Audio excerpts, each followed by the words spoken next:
we're gonna have to have all hands on deck for the series. I mean, that's just when you're shorthanded. He's got to be ready. Nick will have to be ready. I think Bronny's improved a lot. I think we trust him. I got an update yesterday from NBA on ESPN. All right, perfect. So I want to put up the post here. It says Bronny James to be utilized in first round of playoffs. It says with the Lakers shorthanded, JJ Redick says Bronny James has to be ready, quote unquote, during the first round of the playoffs. And then on the next slide, it says we're going to have a lot of hands on deck. We trust him. JJ Redick on Bronny's role. When JJ Redick confirmed that Bronny James is expected to play in the playoffs, that wasn't just a quote, it was a signal. Because playoff rotations shrink, not expand. Coaches cut down to 7-8 trusted guys, sometimes even tighter depending on the matchup. So if a rookie is even being mentioned in that circle, it means there's a very specific role being carved out, not a feel-good story. Here's the part nobody is talking about. Bronny isn't being evaluated like a normal rookie scorer.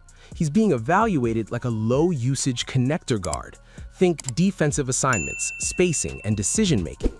His usage rate in limited minutes has been low, but his turnover rate is also low, and that matters in playoff basketball, where empty possessions kill you.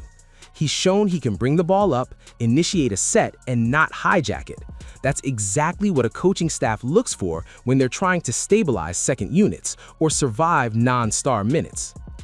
ESPN had the nerve to post this. Let me show it to y'all. Look at this. Look at this thing. Look at what ESPN posted. Playoff Bronny loading. Bronny looking comfortable heading into the playoffs.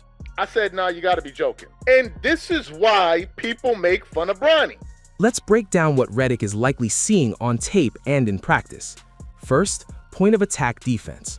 Bronny has the frame and lateral quickness to stay in front of smaller guards, fight over screens, and contest without fouling. In the playoffs, teams hunt mismatches. If you can hold your own for even 2-3 possessions, you buy your team time. Second, off-ball discipline. He doesn't ball watch as much as most rookies. He tags rollers, stunts at shooters, and rotates on time more often than not. Third, catch-and-shoot reliability. He's not taking 8 threes a game, but when he's open, the mechanics are clean and quick enough that defenses can't completely ignore him. This is where it gets dangerous, because fans hear Bronny will play and imagine a 20-minute role. That's not what this is. This is likely situational minutes, 4 to 10 minutes, maybe a short stint at the end of a quarter, maybe a defensive possession after a timeout. Coaches use these minutes to change pace, apply ball pressure, or protect the lead without overextending stars.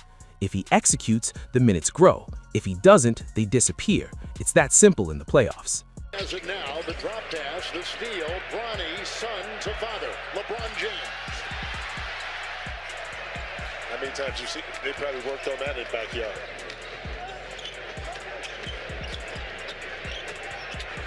Eight with a game high, plus minus at 22 plus, and that's a Bronny three. LeBron James, and Dad liked it. Now layer in the biggest variable, LeBron James.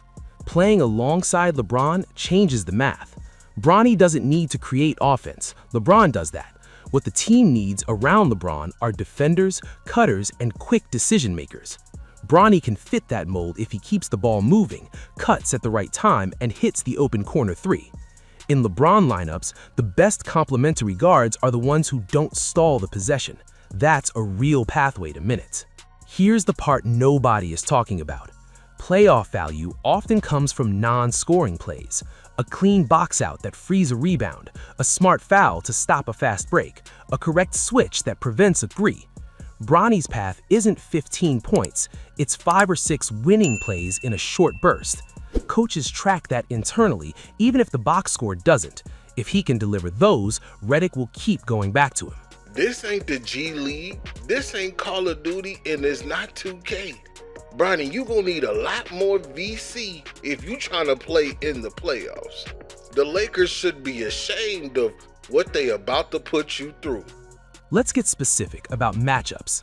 Against teams with small, quick guards, Bronny's ability to chase over screens and recover can be useful. Against bigger wings, he might struggle physically.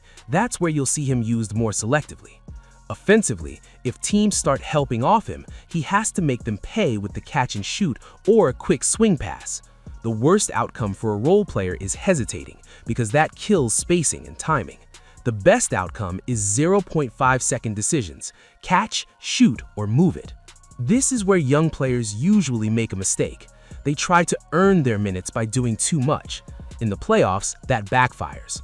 The right approach is the opposite. Do less, but do it perfectly.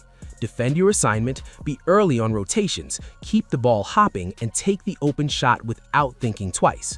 If Bronny sticks to that, his minutes won't feel forced, they'll feel earned. Now let's talk rotation mechanics. In a typical playoff game, starters might play 36 to 40 minutes. That leaves a narrow window for bench guards. If Bronny's in that mix, it's likely because the coaching staff wants a defensive look without sacrificing ball security. He could be paired with a scoring guard so he doesn't have to initiate, or used next to LeBron where his job is simplified: space, cut, defend. If he closes a half, it'll be because he's held up defensively and hasn't turned it over. There's also the special teams angle. After timeout situations, baseline out-of-bounds plays, end-of-quarter possessions. Coaches sometimes deploy players who execute sets cleanly. If Bronny has shown he can memorize and run those actions without error, that's another niche he can fill. It's not glamorous, but it's real value in tight games. This is where it gets dangerous, because every mistake will be magnified. One blown coverage can swing momentum, one turnover can flip a run, and because of his name, the scrutiny will be louder. That's not fair, but that's the environment. The only way through it is consistency. Not perfection, consistency.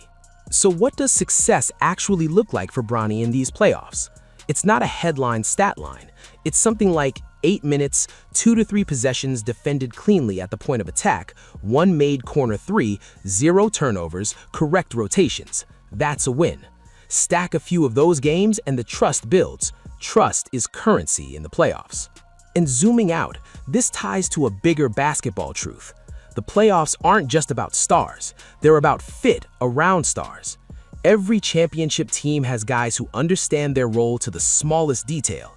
If Bronny proves he can be that kind of piece, even in short bursts, it changes how he's viewed, not as a project, but as a functional playoff role player.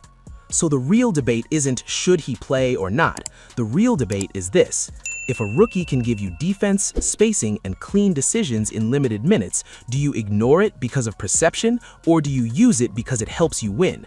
Because in the playoffs, coaches don't chase narratives, they chase reliable possessions. And if Bronny can provide those, even in small doses, then Redick's decision starts to make a lot more sense than people want to admit.